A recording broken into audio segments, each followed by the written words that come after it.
certo? Só que como que essas cargas se comportam? Primeiro, na linha de frente de um saci, nós vamos ter as lajes. Usualmente, as lajes recebem cargas diretas. Pode ser carga de parede, pode ser carga dos móveis, das pessoas, do piso, do revestimento, do peso próprio dela. Então, por sua vez, essas cargas vão transmitir, essas lajes vão transmitir essas cargas para os apoios dela, que são essas vigas. Por exemplo, vamos pegar essa laje aqui, que está em azul. Essa laje vai transmitir essas cargas, né, vai absorver essas cargas e transmitir para essas vigas aqui, que são as vigas de apoio. Por sua vez, essas vigas aqui vão receber as cargas das lajes e também cargas de paredes e vão transmitir para os pilares. Por sua vez, os pilares vão receber as cargas de viga e, além de receber a carga de viga, vão receber também as cargas das prumadas acima, né? E eles vão transmitir até a fundação. E, por último, a fundação vai transmitir essas cargas para o solo. Então, basicamente, é dessa forma que funciona a estrutura, é dessa forma que funciona também os carregamentos das estruturas.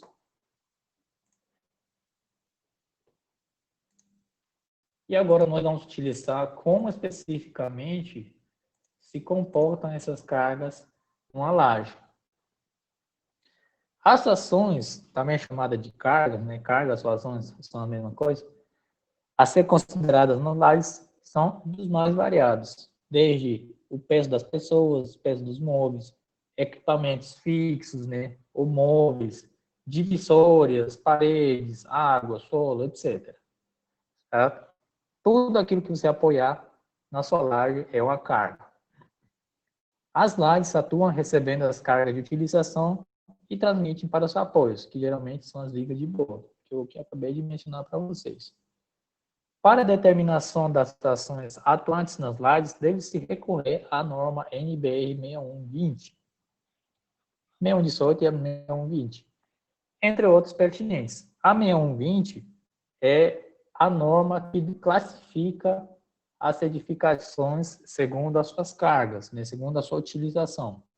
Como eu já mencionei para vocês, uma laje que vai servir para academia é bem diferente de uma laje que vai servir, por exemplo, uma laje residencial. É diferente, justamente devido às cargas que em cada uma delas atua, né?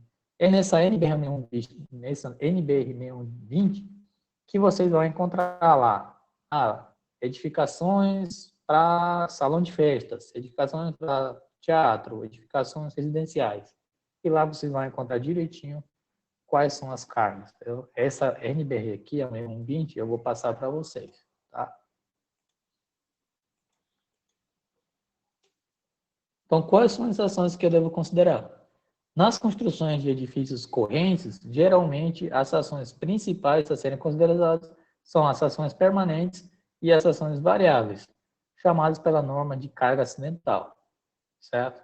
Então, bem simplificadamente, uma laje é submetida a cargas permanentes e cargas variáveis, onde as cargas permanentes, como eu já perguntei anteriormente para vocês, né, são aquelas que vão estar sempre lá na nossa edificação, tipo o peso próprio da estrutura. Já as cargas variáveis, ou cargas acidentais, são aquelas que têm justamente tende a variar, né, como o próprio nome diz. Por exemplo, as pessoas.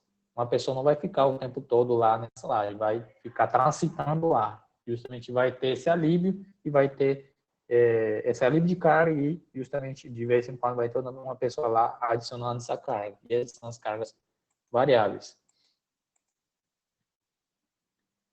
Ações permanentes, né, como eu já mencionei para vocês, tem mais exemplos aqui. São aquelas que vão estar sempre, o tempo todo, atuando em nossa laje. Tipo, o peso próprio da estrutura, o contrapiso, revestimento do teto, o piso, as paredes, certo? Já as ações variáveis, que são as cargas acidentais, são as cargas de uso ou sobrecarga, conforme a NBR 6120, que é aquilo que eu acabei de mencionar para vocês. Se vocês uma das primeiras coisas que você precisa saber é para que vai ser utilizada a edificação que eu estou projetando, que eu estou executando. Sabendo para que vai ser utilizado, você consulta nessa norma para ver qual que é a carga variável que tem que ser adicionada nessa laje. O primeiro delas, então, carga permanente, chamada de peso próprio. Como que eu calculo o peso próprio de uma laje? O peso próprio da laje é o peso de concreto armado que forma a laje maciça. O peso próprio para lajes com espessuras constantes é uniformemente distribuído na área da laje e para 1 metro quadrado de laje pode ser calculado como GPP, que é o peso próprio da laje, né, carga permanente de peso próprio, é igual ao peso específico do concreto, né, que nós definimos como 2.500 kg por metro cúbico lá na primeira aula, vezes a espessura. Calculando pela espessura, nós vamos ter essa carga aqui por metro quadrado, certo? Simples e direto, é assim que se calcula o peso próprio de uma laje. Todos esses pesos aqui, vocês vão ter que levantar um a um. Esse aqui é o primeiro. O segundo, a segunda carga de uma laje é o contrapiso, certo? Que aqui já tem a camada de regularização, né, e o piso. A camada de argamassa colocada logo acima do concreto da superfície superior das lajes recebe o nome de contrapiso, ou argamassa de regularização. A sua função é nivelar e diminuir a rugosidade da laje, preparando-a para receber o revestimento de piso final, né? Todo mundo aqui já deve ter visto um contrapiso. Esse contrapiso deve ser também considerado como carga da nossa laje. Como que eu calculo esse contrapiso? Geralmente, recomenda-se adotar uma espessura não inferior a 3 centímetros. Então, usualmente, o pessoal nas obras utiliza de 3 a 5 centímetros, né? Normalmente, 3 centímetros sempre. Tá. O peso do contrapiso é igual ao peso específico do concreto utilizado no contrapiso vezes a espessura dele. Usualmente, esse peso específico é igual a 2.100 kg por metro cúbico, ou 21 kN por metro cúbico. Certo? Isso aqui é o contrapiso lá que tem traço 1:3. Tá? E a espessura, né, vocês vão precisar definir, mas usualmente ele é de 3 centímetros. A próxima carga que deve ser considerado a nossa laje é o revestimento do teto, justamente esse reboco, né, que é colocado para também regularizar o fundo da laje. Na superfície inferior das lajes, né, no teto do pavimento inferior, é padrão executar uma camada de revestimento de argamassa sobreposta à camada fina de chapisco. Isso aqui, né, é quando nós consideramos que a nossa laje, né, vai ficar exposta, né, porque nem sempre ela fica exposta, né, e depende do tipo de laje também, mas vale fazer essa ponderação. Como que eu calculo, então, essa camada de regularização do teto? Da mesma forma que eu calculei os anteriores. Usualmente, essa espessura varia de 1,5 cm a 2. Ele é calculado da seguinte forma. Peso do revestimento do teto é igual ao peso específico dessa argamassa utilizada vezes espessura. Né? Usualmente, o peso específico dessa argamassa que é utilizada é de 19 kN por metro cúbico, ou 1.900 kg por metro cúbico. Certo? E a espessura varia entre essas duas dimensões aqui, de 1,5 a 2 centímetros. O piso. O piso é o revestimento final na superfície superior da laje, que é assentado sobre a argamassa de regularização, né? Normalmente, né, o pessoal vai usar ou cerâmica, ou porcelanato, ou seja, qualquer outro tipo de pedra, né? Para sua correta quantificação, é necessário definir o tipo material do qual o piso é composto, que normalmente é feito com auxílio de projeto arquitetônico, que define o tipo de piso de cada mente da construção, né? Vai ficar lá na arquitetura, se é porcelanato, se é cerâmica simples, né? Vai depender lá. Os tipos mais comuns são ou de madeira, de cerâmica, carpetes, ou forrações ou de rochas como granito e mármore, também pode ser utilizado. A tabela 1, né, NBR 120, né, vai fornecer para vocês preços específicos de diversos materiais lá que vocês podem estar utilizando, né, para calcular o preço ou a carga desse revestimento. Temos aqui, por exemplo, se o teu investimento vai ser, você vai utilizar rocha, né, granito, né, o pessoal utiliza granito no piso, né, ou mármore, tá aqui o preço específico dele. Conhecendo qual que é o preço específico dele, você precisa definir qual que é a espessura desse cerâmico. Temos aqui mais outros materiais de revestimento, né? Como que eu calculo? Da mesma forma que eu calculei os outros carregamentos aqui, né? O preço do piso, ele vai ser igual ao preço específico do piso vezes espessura, certo?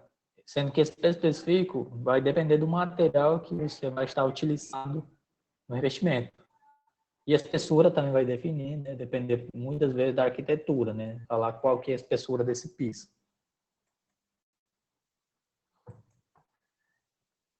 Paredes.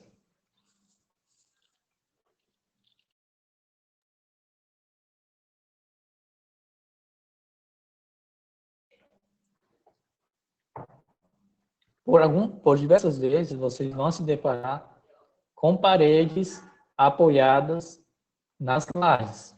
Como que eu vou calcular essa carga de paredes? A carga das paredes,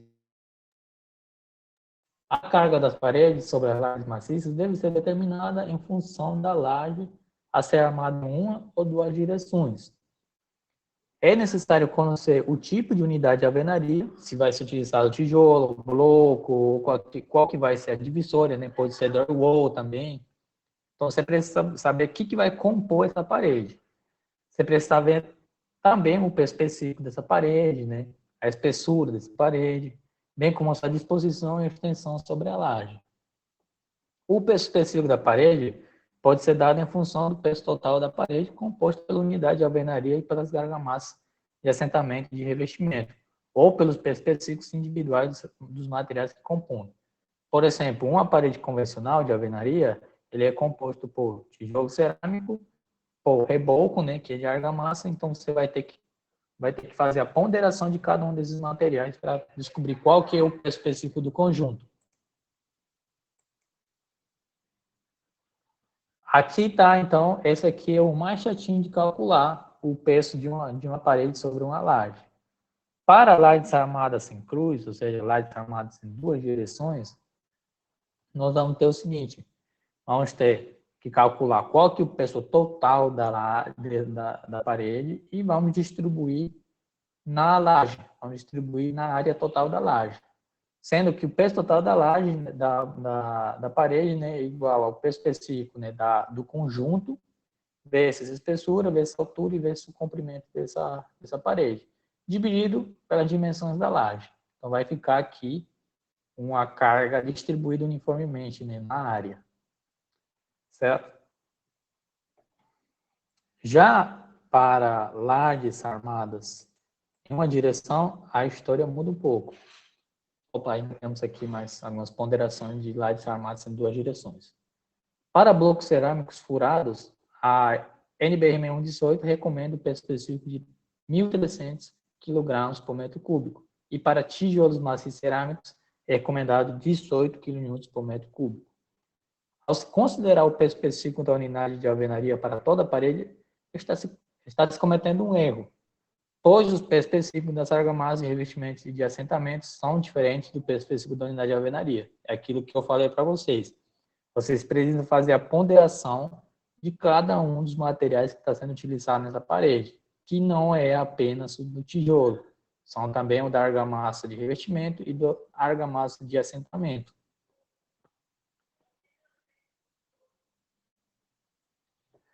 E aqui temos um cálculo do peso específico de uma parede convencional, que é composta por alvenaria, né, de tijolo e revestida com reboco.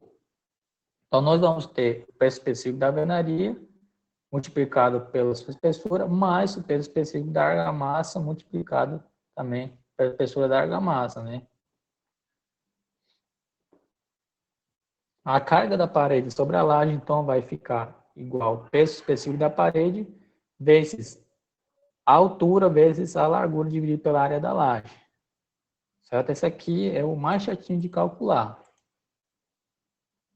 Já para lajes armadas numa direção, vai depender qual que é a disposição dessa parede. Por exemplo, se a parede está apoiada na direção da armação, né? Ou seja, nessa direção aqui que está mostrando essa imagem, o que, que vai acontecer? Para o caso de paredes com direção paralela à direção principal da laje, considera-se simplificadamente a carga da parede distribuída uniformemente numa área de laje adjacente à parede com largura de 2/3 de LX, como mostrado na figura. Então, quando nós temos parede apoiada paralelamente à armação da laje armada numa direção, nós vamos distribuir ela nessa área aqui, onde essa largura aqui é igual a 2/3 de LX, onde LX é o menor vão. Não esqueçam disso. Já quando ela é armada, e da mesma forma, né, vocês vão calcular o peso dessa parede distribuída nessa área que eu acabei de mencionar para vocês. Já para as paredes armadas numa direção só que perpendicular à direção armada, o que vai acontecer? Nós temos que considerar essa carga como sendo uma carga pontual. Vocês estão vendo? Como se fosse um peso pontual aplicado aqui nessa laje. Tá? Então, tem essas duas diferenças aí de peso de parede em lajes armadas em apenas uma direção. Vai depender da disposição em que ela está em referência à nossa laje. Já as ações variáveis, elas são especificadas lá na NBR 6120, né, como carga acidental. Na prática, o pessoal costuma chamar de sobrecarga. A carga acidental é definida pela NBR 6120 como sendo toda aquela que pode atuar sobre a estrutura das edificações em função do seu uso, pessoas, móveis, materiais diversos, veículos, né, etc. As cargas verticais que se consideram atuando nos pisos de edificações, além das que se aplicam em caráter especial, refere-se aos carregamentos devidos às pessoas, móveis, utensílios, materiais diversos, veículos, e são supostos uniformemente distribuídos com os valores mínimos indicados na seguinte tabela. Tá?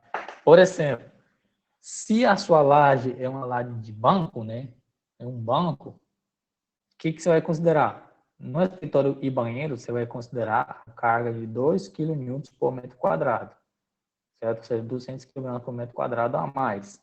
Se for uma biblioteca, né? Se for a sala de leitura de uma biblioteca, então você vai considerar 2,5 kN por metro quadrado.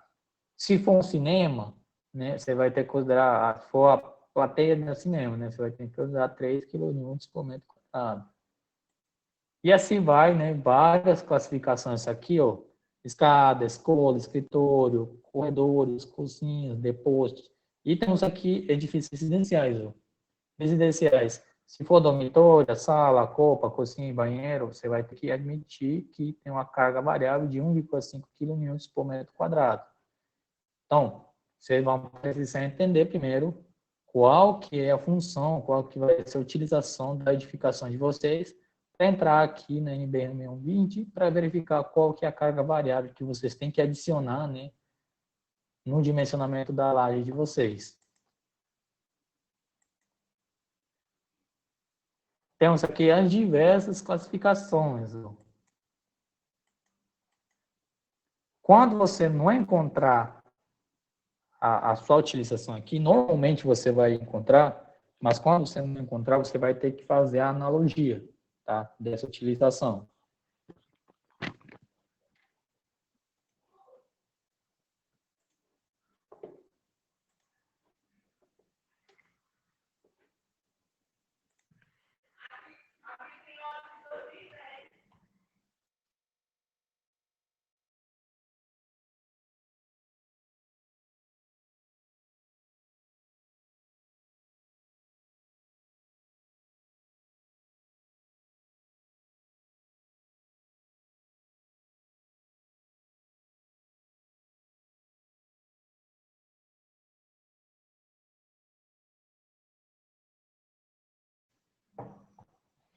Essas cargas, como eu falei para vocês, né, essas cargas que são aplicadas nas lajes, elas serão transmitidas até as vigas, que as vigas são, né, o apoio das nossas lajes. Como que nós vamos interpretar, como que nós vamos saber quanto de carga de uma laje vai para o apoio 1, para o apoio 2, para o apoio 3, para o apoio 4? Vou mostrar aqui para vocês nesse tempo aí que nos resta. Mas, antes de continuar, eu quero saber se ficou todo claro nessa parte aí, na segunda parte aí que eu falei sobre cargas nas lajes. Ficou tudo claro? Ficou tudo tranquilo? Eu estou mostrando aqui para vocês mais ou menos o roteiro que vocês vão ter que seguir para dimensionar uma laje. Por isso que nós falamos lá no começo sobre a classificação segundo a direção em que é armada, falamos sobre o vínculo nas bordas, falamos logo em seguida sobre os carregamentos das lajes. Ficou claro essa parte de trás? Está tranquilo? Beleza, Marvin, João, está tranquilo? Então vamos agora para como é que essas lajes transmitem as cargas para as vigas.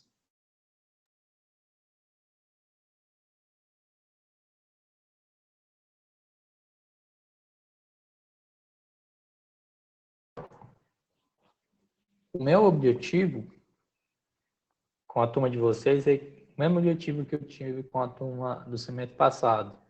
É chegar até a primeira parte do nosso semestre, vocês aprender pelo menos a dimensionar lajes maciças armadas em uma direção. Então vamos dar continuidade aqui, já que vocês estão digerindo bem o conteúdo.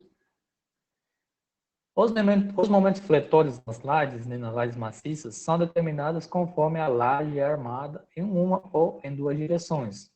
As lajes armadas em uma direção são calculadas como vigas, segundo a direção principal, e a laje armada em duas direções pode ser aplicada em diferentes teorias, como a teoria de elasticidade e as de chanelas plásticas.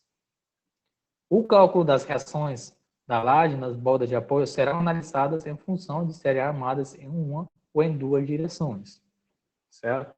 Então, essa transmissão de carga depende de como que ela é armada.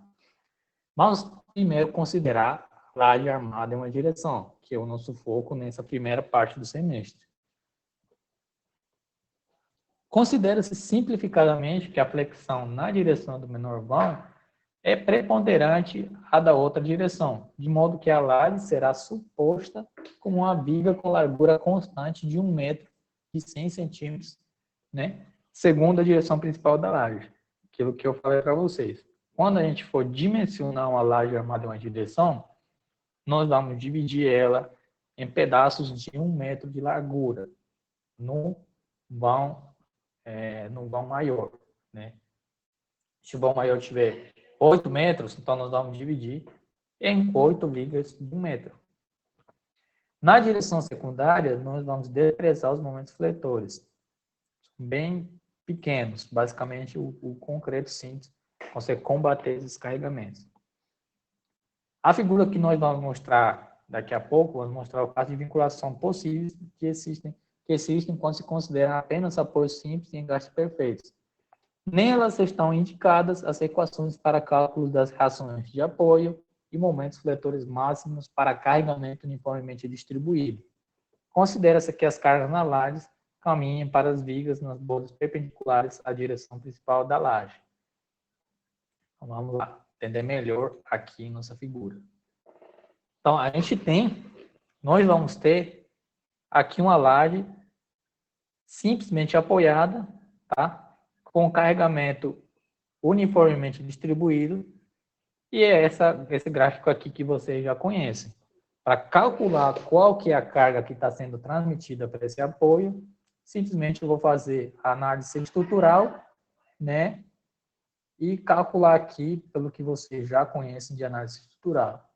Quando nós temos uma carga uniformemente distribuída, numa análise estrutural simplesmente apoiado, cada apoio vai resistir metade da carga total.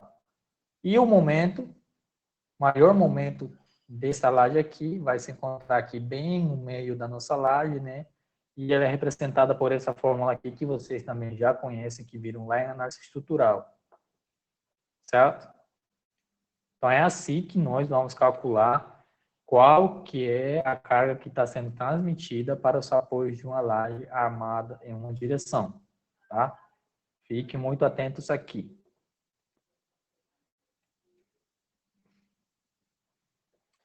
Já quando essa laje é engastada em um dos lados e simplesmente apoiada no outro, e vamos ter esse carregamento uniformemente distribuído, a gente vai ter essa transmissão da carga aqui, ó, 5/8 de P vezes CL para o apoio engastado e 3/8 de P vezes CL no apoio simplesmente apoiado. Né? E o maior momento vai se encontrar nesse trechinho aqui, que ele é representado pela forma de PL ao quadrado dividido para 14,22. Esse aqui são as formas em que uma laje armada em uma direção, né, as bordas que pode ter uma laje armada em uma direção. E para lajes que tem as duas bordas engastadas, né, e é por isso que eu falei para vocês que é importante saber interpretar quanto que ela vai ser engastada ou simplesmente apoiada. Para lajes que tem as duas bordas engastadas, nós vamos ter essa classificação aqui para transmissão de cargas e essa outra aqui para cálculo do momento fletor.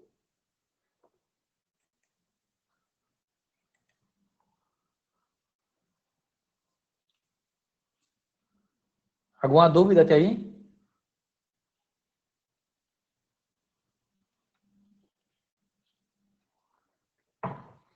Então vamos continuar. Nas outras vigas, caso existirem outras vigas, né, pode-se considerar a favor da segurança uma carga referente à área do triângulo adjacente à viga, como mostrado na figura. A carga linear da laje na viga, em função da área do triângulo, pode ser considerada como sendo essa fórmula aqui, P vig igual a 0,15 vezes P vezes L. O que significa essa parte aqui? Aqui, né, o que nós acabamos de falar nesses 2, 3 slides atrás, é que a carga da laje ela vai ser transmitida para essas lajes de borda aqui, ó, no maior vão. A favor da segurança, nós vamos calcular também como se esses vigas também recebessem carga, né? Sendo que nós já consideramos a distribuição total da nossa carga nessas outras vigas. Só que a favor da segurança, nós vamos considerar que essas vigas aqui, elas recebem carga correspondente a esse triângulo formado por esse ângulo de 30 graus em cada lado, tá? Então, vamos calcular essa área e essa área aqui, correspondente à carga dessa área, vai ser transmitida para essa viga aqui. Então, basicamente, é isso que está falando desse slide, tá beleza? Então, nessas vigas aqui, é aquilo que eu mostrei anteriormente, vai depender do tipo de vinculação da borda, e nessas outras duas vigas aqui, que são as de menor vão, nós vamos considerar apenas essa região triangular aqui, formada por esse ângulo de 30 graus. Não esqueçam disso, tá? Para a laje armada em uma direção, as lajes em balanço, como as lajes de marquise e varanda são também casos típicos de lajes armadas em uma direção que devem ser calculadas como vigas em uma direção do menor vão, o que nós vamos considerar? Se essa laje aqui em balanço tem apenas um apoio, para onde que vai ser transmitido toda essa carga?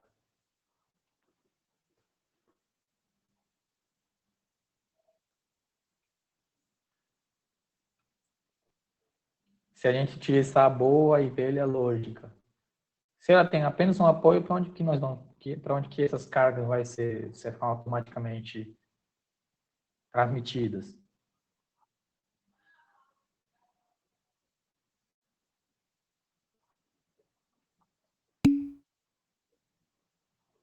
Para o único apoio que ele tem, certo?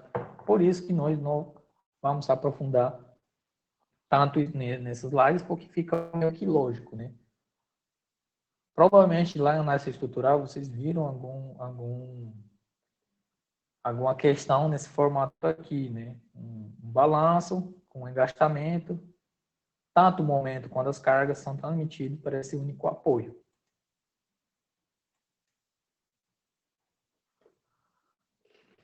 No caso de lajes contínuas, armadas em uma direção com duas bordas livres, o cálculo pode ser feito supondo a viga contínua com largura de 1 metro de direção dos vãos dos apoios. O que tu acabou de falar aí, Peter? Vamos ver aqui nesse outro gráfico. Vamos supor que nós temos aqui essas lajes L1, L2, L3, L4, que tem continuidade. Está vendo que tem continuidade? Então, vamos calcular aqui o momento positivo e o momento negativo, já que elas têm continuidade, vai ter momentos negativos aqui nessas continuidades entre uma laje e outra. O momento positivo, ele vai ser igual a P vezes L ao quadrado dividido por beta, onde beta é igual a 11 para vãos externos e 15 para vãos internos. Certo? O momento negativo, ele é representado por esse x, y e j, ele vai ser igual ao peso multiplicado por Li mais Lj, que são as larguras das nossas lajes, ao quadrado dividido por beta. Certo? Onde beta, se tiver 2 vãos, é igual a 8. Se tiver mais de 2 vãos, é igual a 8, o primeiro e o último apoio, e igual a 9 para os demais. Ah, ficou mais confuso. Vamos ter mais aqui um resumão. Nesse anterior que nós vimos, né, vamos ver o momento positivo primeiro. Nesse anterior que a gente viu, vamos ter o momento positivo M1, M2, M3, M4. O que diz aqui? Esse momento positivo é igual a PL ao quadrado dividido por beta, onde beta é igual a 11 para vãos externos. Ou seja, o M1, o I e o M4 vai ter essa cara aqui. PL ao quadrado dividido por 11, né, por serem vãos externos. E para os vãos internos, o beta é igual a 15. Ou seja, vai ter essa fórmula aqui. Tá? Não esqueça. Já os momentos negativos, eles vão ser igual a essa representação aqui, P vezes L I mais Lj ao quadrado dividido por beta, onde beta é igual a 8 para 2 vãos e mais de 2 vãos é igual a 8 primeiro e último apoio e 9 para os demais. Nesse caso aqui, ó, nós temos mais de 2 vãos, temos 1, 2, 3, 4 vãos. Então, nós vamos utilizar esse critério aqui. O beta vai ser 8 primeiro e último apoio, o primeiro e para o último apoio, e vai ser 9 para os demais apoios, ou seja, para esse apoio intermediário. Que é justamente isso que eu estou mostrando aqui para vocês. O primeiro e último apoio, o beta é igual a 8, e para os demais apoios, o único apoio do meio é igual a 9. Certo?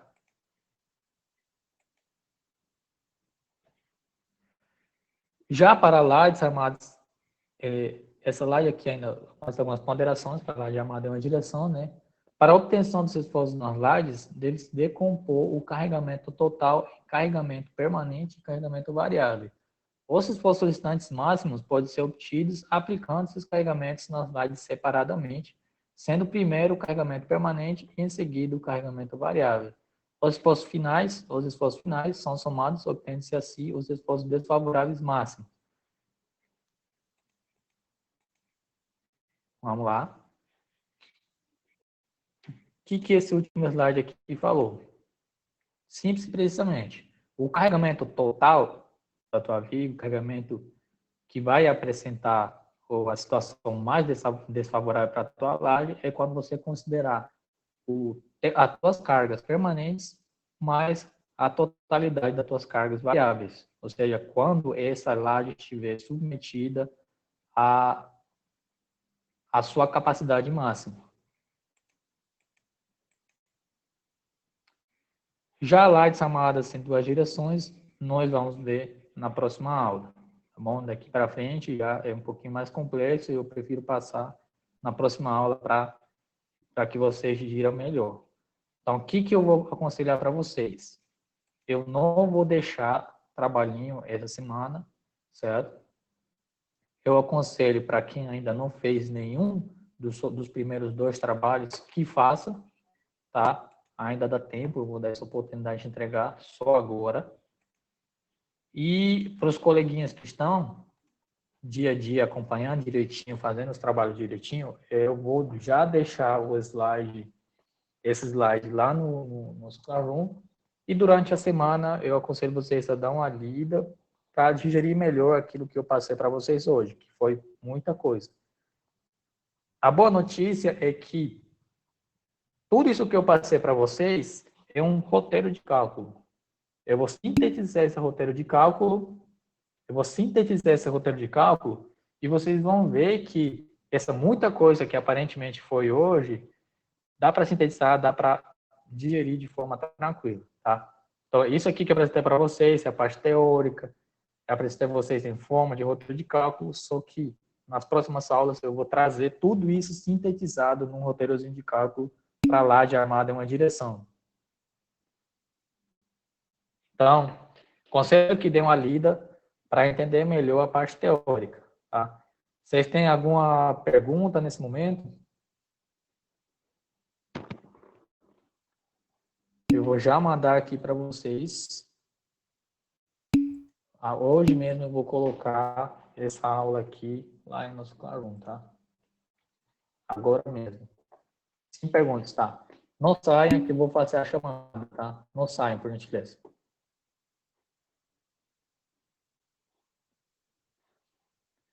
E eu vou colocar, aproveitar para colocar nesse momento.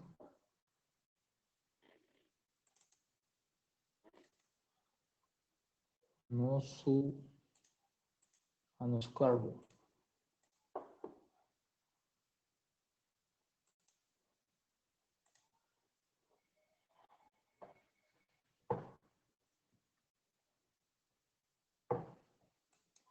Se eu estiver indo muito rápido, vocês precisam se manifestar, tá? Só você está indo muito rápido. Pode repetir, voltar nessa parte aí que você acabou de falar e explicar melhor. Eu vou explicar. Tá? Mas, como eu estou vendo aqui que vocês estão gerindo bem, tá sem dúvida nenhuma, então a gente está andando bem.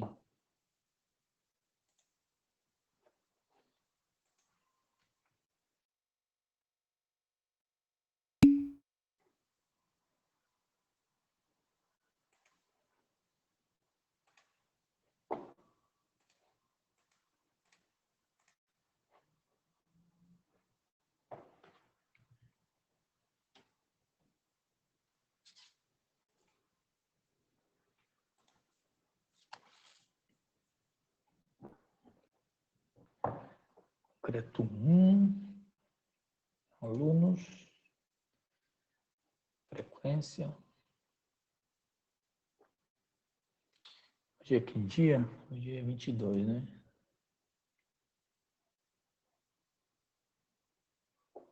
Certo. O André Vinícius. Cadê André Vinícius? Deixa eu ver se esteve aqui. André Vinícius está presente. Cideley, eu vi ele por aqui, está presente também. Eurípides está presente. Gabriel também está presente. Tem 2 Gabriel? Tem só um Gabriel, né? Tá, o Didelvânio também está presente. O João Vitor está presente, né? A Juliana também está presente. Karina Pereira está presente. Luiz Lima de Oliveira está presente. O Marvin está presente. O Maurício, não vi ali hoje.